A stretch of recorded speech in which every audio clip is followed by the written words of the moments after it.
que l'année ait fini son cours, consacrer quelques instants au recueillement devant Dieu. Nous sommes venus dans cette maison de prière, sa maison, pressés par le sentiment de la fuite du temps, désireux d'affermir notre foi, de ranimer notre espérance en l'amour de Dieu notre Père. À cette heure solennelle, il nous trouve vraiment disposés à lui ouvrir nos cœurs et à nous soumettre à l'action de son Saint-Esprit. Et c'est pourquoi nous disons toujours dans cette congrégation, ô Dieu, purifie nos lèvres afin qu'elles te louent, purifie nos cœurs afin qu'ils soient le sanctuaire de ton esprit. Frères et sœurs bien-aimés, auditeurs et internautes, faisons monter vers Dieu le fruit de nos lèvres aux cantiques, aux grâces merveilleuses dont qui nous vient de Dieu. Ce cantique est inscrit au numéro 41 de notre recueil de mélodies joyeuses, section française. Je vous invite à vous lever pour chanter les 3 versets de ce cantique à la gloire du Seigneur.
Merci, c'est vous. Vous avez bien chanté, frères et sœurs bien-aimés. Disons Amen. Amen. Et maintenant, c'est le pasteur Norbert Ali qui fait pour nous la prière d'invocation.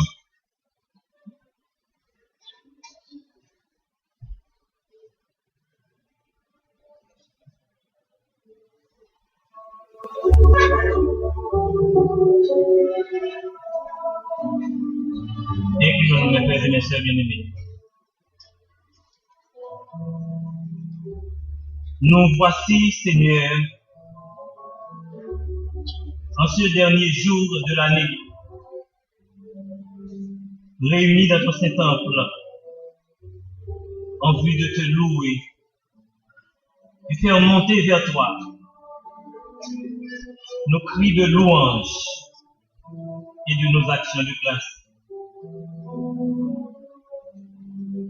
Tu as été bon pour chacun de nous ici présents. Tu as été pour nous pendant cette année un refuge et un appui, un secours qui ne nous a jamais manqué dans les moments de détresse. Qu'il plaise à toi, Seigneur, de combler les attentes de tes servantes et de tes serviteurs qui sont venus pour t'adorer. Accorde à chacun de nous la grâce de pouvoir te servir fidèlement et celle de sortir comblé et satisfait de ce culte. Remplis-nous de ton Saint-Esprit et assure toi-même la direction de ce culte de louange et d'action de grâce. Cette grâce, ô Dieu, nous te la réclamons, non en vertu de mérite, mais c'est au nom de Jésus que nous te prions. Lui qui nous a laissé cette belle prière, notre Père, qui es aux cieux, que ton nom soit sanctifié, que ton règne vienne, que ta volonté soit faite sur la terre comme au ciel. Donne-nous aujourd'hui notre pain quotidien. Pardonne nos offenses, comme nous aussi nous pardonnons à ceux qui nous ont offensés. Ne nous induis pas dans la tentation, mais Seigneur, délivre-nous du malin, car c'est à toi qu'appartient tous les siècles, la puissance et la gloire. Maintenant, mes frères et mes sœurs bien-aimés, je vous invite à vous lever pour la lecture alternée des psaumes 133 et 134. Psaume 133 et 134, suivi bien sûr de la doxologie.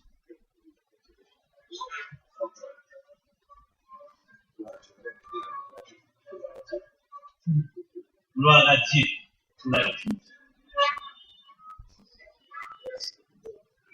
Voici, oh, qu'il est agréable, qu'il est doux pour des frères de demeurer ensemble. C'est famille précieuse qui est l'essence de la qui est C'est comme la rosée de l'Hermon qui descend sur les montagnes de Sion, car c'est là que l'Éternel envoie la bénédiction, la vie pour l'éternité. Ainsi bénissez l'Éternel, pour tous serviteurs de l'Éternel, qui vous veillez à la maison de l'Éternel. Ensemble, élevez vos mains dans le sanctuaire et bénissez l'Éternel. Que l'Éternel te bénisse de Sion, lui qui a fait les cieux et la terre. Amen.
Maintenant, je vous fais la deuxième lecture de la parole de Dieu qui se trouve dans le livre de 1 Samuel, chapitre 7.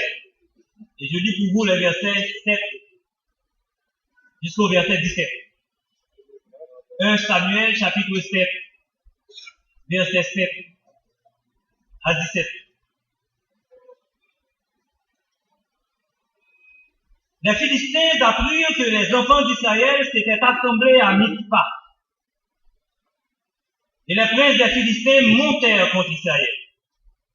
À cette nouvelle, les enfants d'Israël eurent peur des Philistins. Et ils dirent à Samuel, « Ne cesse point de crier pour nous à l'Éternel, notre Dieu, afin qu'il nous sauve de la main des Philistins. » Samuel prit un agneau de lait et l'offrit tout entier en holocauste à l'Éternel. Il cria à l'Éternel pour Israël, et l'Éternel l'exauça. Pendant que Samuel offrait l'holocauste, les Philistins s'approchèrent pour attaquer Israël. L'Éternel fit retentir en ce jour son tonnerre sur les Philistins et les mit en déroute. Ils furent battus devant Israël. Les hommes d'Israël sortirent de Mitzpah, poursuivirent les Philistins et les battirent jusqu'au-dessous de Beth-Car. Samuel prit une pierre qu'il plaça entre Mitzpah et Shen, et il l'appela du nom d'Ebenezer, en disant, jusqu'ici, l'Éternel nous a secourus. Ainsi les Philistins furent humiliés, et ils ne vinrent plus sur le territoire d'Israël. La main de l'Éternel fut contre les Philistins pendant toute la vie de Samuel. Les villes que les Philistins avaient prises sur Israël retournèrent à Israël, depuis Écron jusqu'à Gath. Avec leur territoire, Israël les arracha de la main des Philistins, et il y eut paix en Israël et les Amoréens. Samuel fut juge en Israël pendant toute sa vie. Il allait chaque année faire le tour de Bethel, de Gilgal et de Mitzpah, et il jugeait Israël dans tous ces lieux. Puis il revenait